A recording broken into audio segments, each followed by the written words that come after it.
Extent of the work of destruction. Revelation. Number 44-41. The extent of the act of destruction as a result of God's will is as yet inconceivable to you humans, for it will surpass anything that has ever happened before. Countries and oceans will change, rivers will burst their banks, and thus, scenes will be created which make people believe that they have been transported into other regions, which in itself will cause indescribable chaos because people will no longer be able to find each other. They will restlessly wander about until strong-minded people try to establish order and take care of the weak.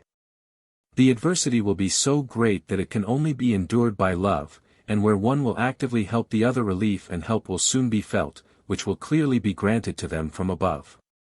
Thus, anyone who turns to God and calls upon Him in his heart will receive help, for God will then so clearly demonstrate His love and omnipotence that those of little faith will find it easy to gain a firm belief, and this time is a time of grace for the unbeliever, when he can still easily change himself in view of the occurrences which are based on the strength of faith.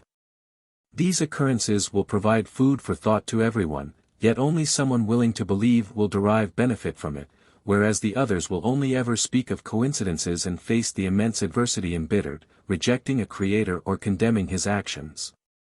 The magnitude of the disaster cannot bring them to their senses, they will try to find a natural explanation for everything and entirely reject spiritual correlations.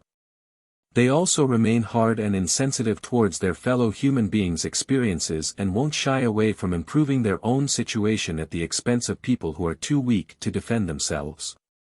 There will be hardship wherever God has spoken, and He will speak wherever the spiritual adversity is greatest, so that the survivors will receive a warning signal which will enable them to utilize the time until the end, and to also bring the people of the unaffected countries to their senses in view of the disaster which is too immense to be ignored.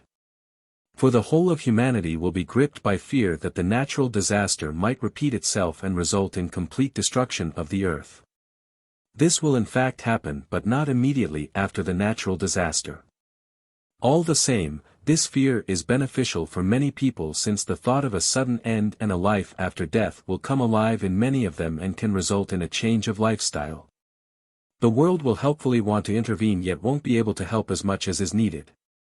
Nevertheless, every human being who is willing to love and help will be blessed by God, for the immense adversity will come upon people so that they will soften their hearts and do justice to their actual task of being lovingly active on earth in order to attain psychological maturity. As long as people only provide for themselves, they are selfish and won't progress spiritually. But their fellow human beings' hardship can awaken their kind-hearted activity, and then they will comply with God's will and thus, their earthly task. And then even the most severe hardship will be a blessing and will fulfill its purpose. Amen.